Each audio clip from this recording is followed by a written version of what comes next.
Mrs. Gibson, please come quickly. I rushed over when I heard the teacher's words, only to find my son lying on the ground unconscious. He had fallen off the playground equipment after colliding with a friend. Despite my anxiety and calls for help, my husband, who was at work, wouldn't come to our son's side. It's just too much, even if he's at work. His own son was being rushed to the emergency room. And then I realized the horrendous reason why he wouldn't rush over to his son. I'm Erica Gibson. I live with my husband Jason and our elementary school-age son Sean. Jason works in the hospitality industry and doesn't have weekends off, so he hardly ever attends school events for Sean. He has never been to a parent-teacher conference or a performance. When I received a letter about a parent-child field trip, I doubted he could make it, but asked him anyway. Hey, there is a parent-child field trip coming up during the next long weekend. A long weekend? I have to work, so no can do. I felt a pang of sadness, even though I knew the answer. Talking to other moms, it seemed like everyone else was adjusting their schedules to attend with their spouses. Other dads who usually work weekends are taking the day off to go. I mentioned this half-heartedly, and he clearly got annoyed. So what? You want me to take off too? You do know what my job entails, right? Yeah, I know. Sorry. So Sean and I ended up going on the field trip, just the two of us. While many families attended as a trio, there were also fathers and children without the mothers. It happens moms have to work too, I said to myself. I tried to enjoy the day with Sean, ignoring the others. But when the kids went off to play, I couldn't help feeling lonely. It was hard to join in the conversations with other moms who were with their spouses. Alone and lost in thought, Sean's teacher suddenly came up to me, looking worried. Mrs. Gibson, please come quickly. What is it? Sean collided with a friend and fell off the playground equipment. He did? I hurried to the scene, where my son lay unconscious. The teacher had already called an ambulance, and I accompanied my son, who was still out cold. At the hospital, he was immediately taken to the exam room. I realized I hadn't told Jason anything and frantically called him. Hello? Oh my gosh, Jason! Sean fell off the playground equipment and hit his head. He's unconscious. What? You should have called an ambulance before calling me. The teacher already did. Right now, he's being taken to the hospital for tests. I see. So he's at the hospital. Text me once you get the test result. I couldn't believe my ears. He's not coming to the hospital during this emergency? Are you out of your mind? Get over here right now.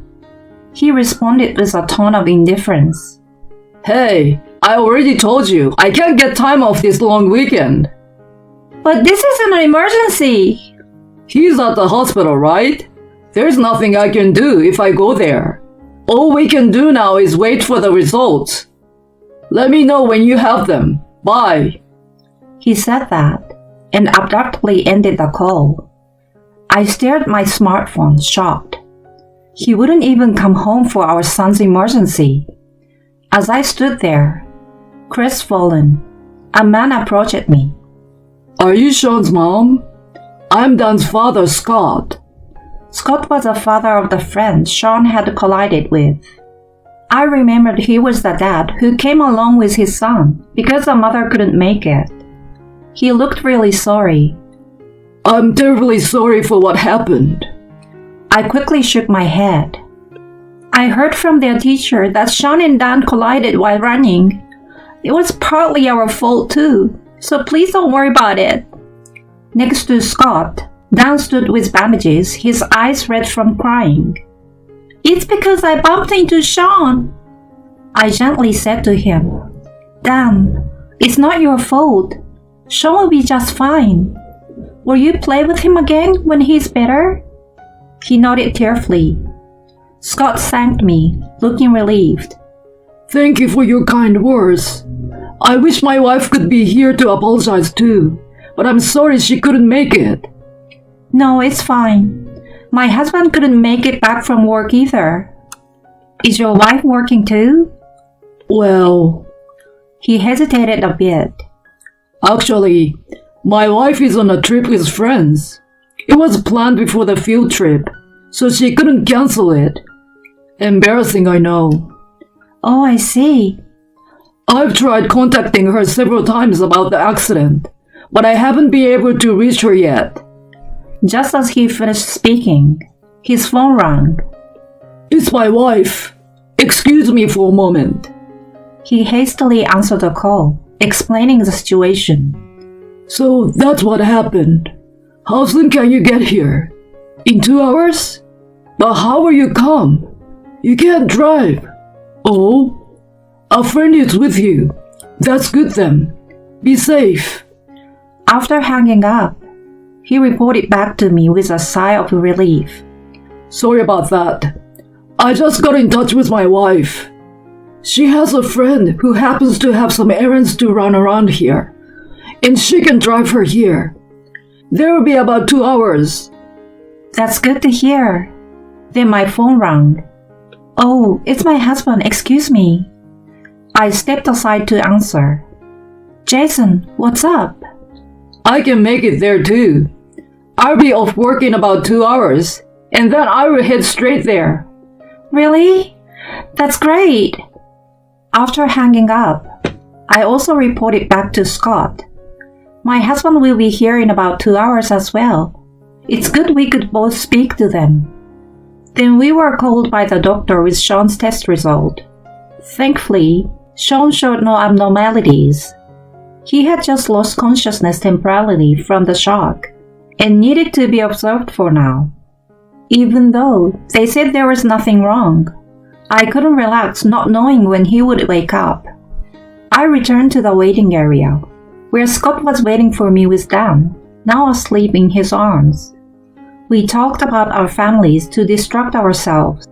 Scott shared that Dan's mother, Marie, was a stay-at-home mom, but she often went out with friends on weekday nights and weekends recently.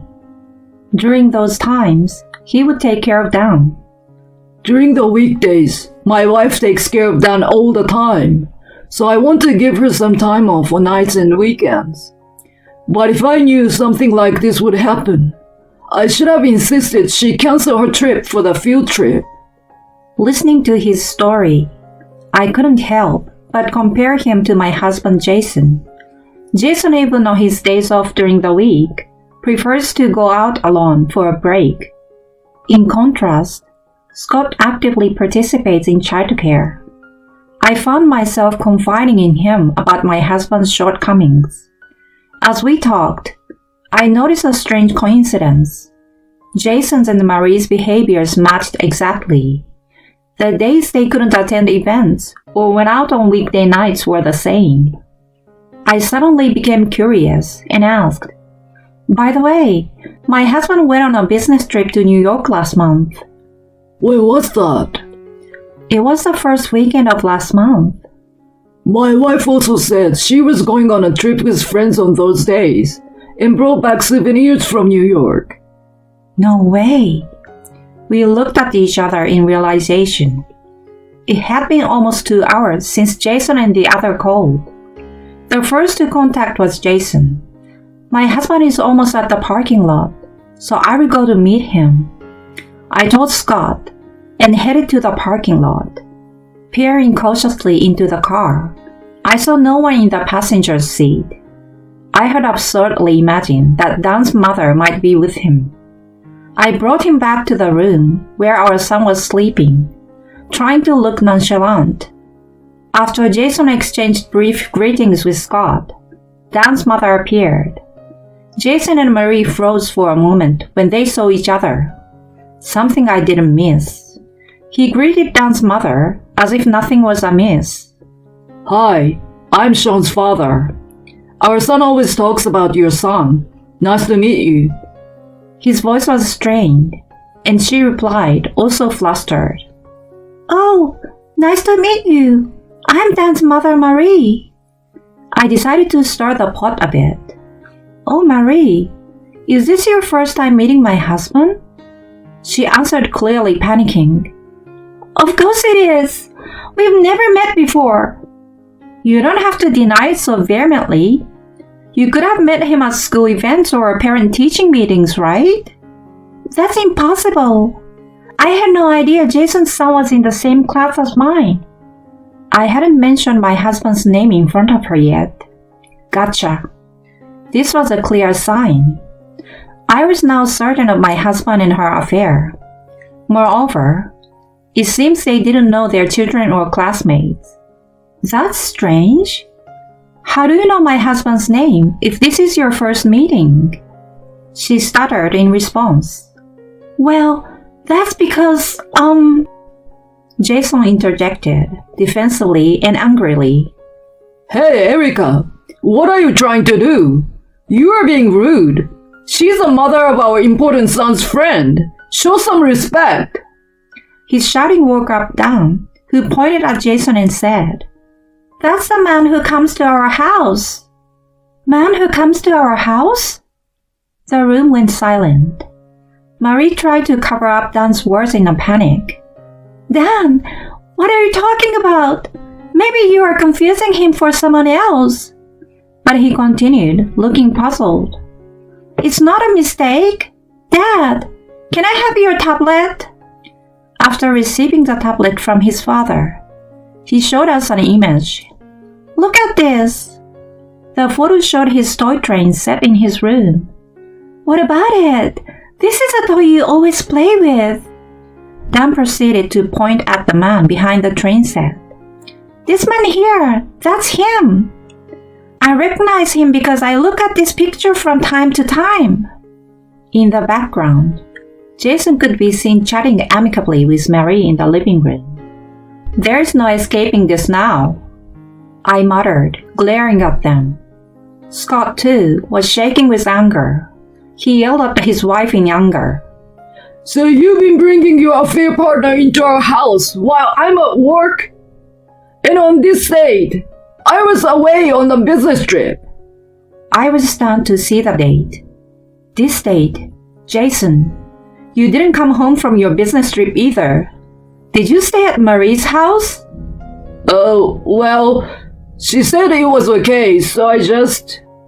He admitted to the affair easily, pushing the blame onto Marie. She quickly retorted. What? Blaming me? You said it was a waste of money to stay out. Their ugly argument was interrupted by Scott. Enough! Bringing your affair partner into a house with our son. You're unfit to be a mother. It's despicable.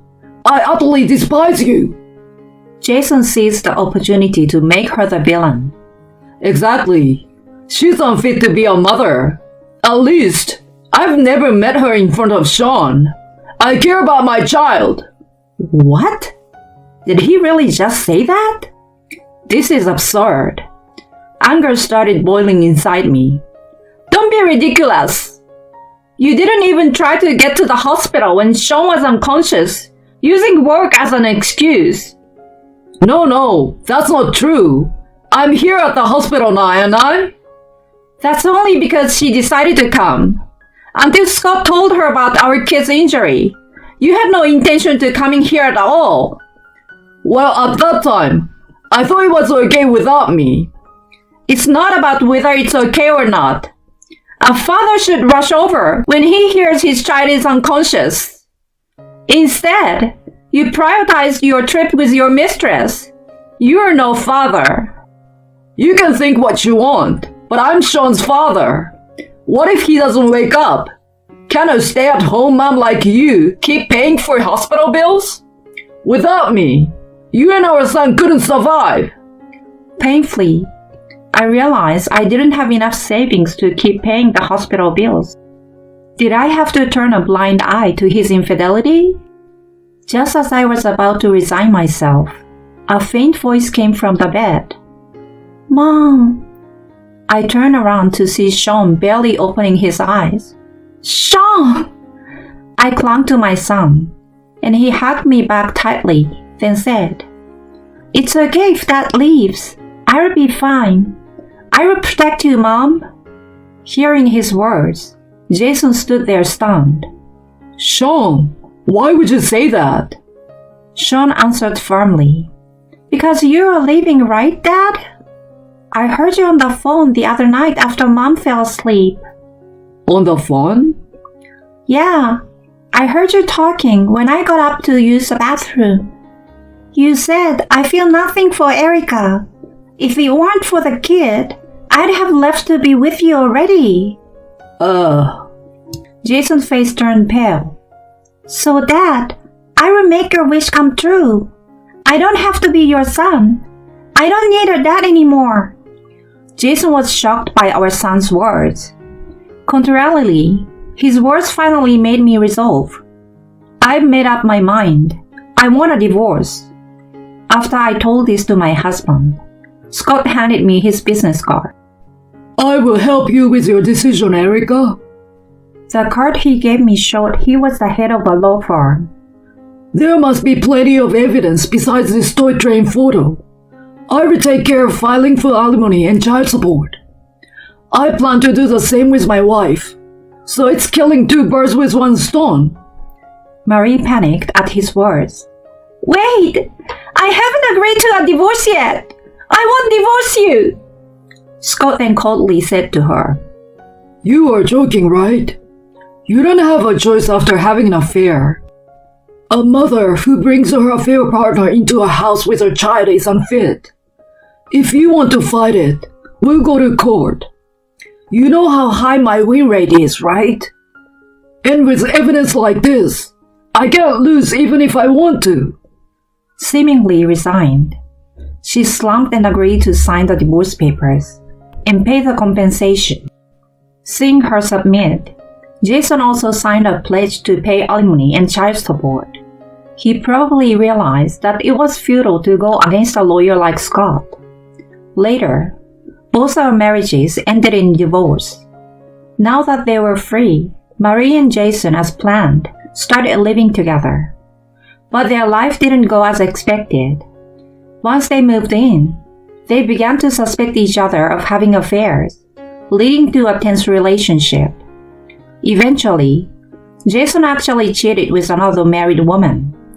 Unsurprisingly, he was easily caught and faced another alimony claim. Marie also had an affair, but her lover just used her for money and then left her. She spent all her savings, and Jason was drowning in debt from the alimony payments. They blame each other, yet they can't separate and continue to live together miserably. It's clear their financial situation will soon become untenable, but I have no sympathy for them. They brought it upon themselves. Meanwhile, thanks to Scott's help, I received more than enough in alimony and child support. And now Sean and I are living a peaceful life. Sean has returned to his normal life without any issues and continues to play happily with Dan. Scott has become a good confidant, more than just a mom friend, someone I can talk to about anything. My wish now is to continue this happy life with my son, just the two of us.